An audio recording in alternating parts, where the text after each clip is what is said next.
Hi!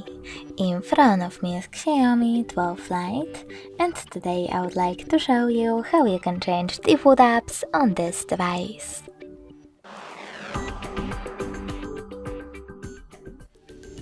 First of all, go into Play Store and click on the search bar. Then type in one of your default apps. In my case, SMS app. Now install the preferable one, in my case maybe this one.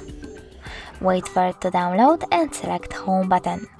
Then go into Devices Settings. In Settings you need to click on Apps section and select Manage Apps.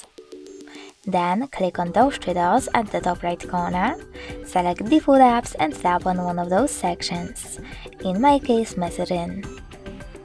Now click on the app that you wish to set up and tap on the back button. As you can see, after that my default app has changed. Thanks so much for watching. If you enjoyed this video, leave a like, comment and definitely subscribe. Bye!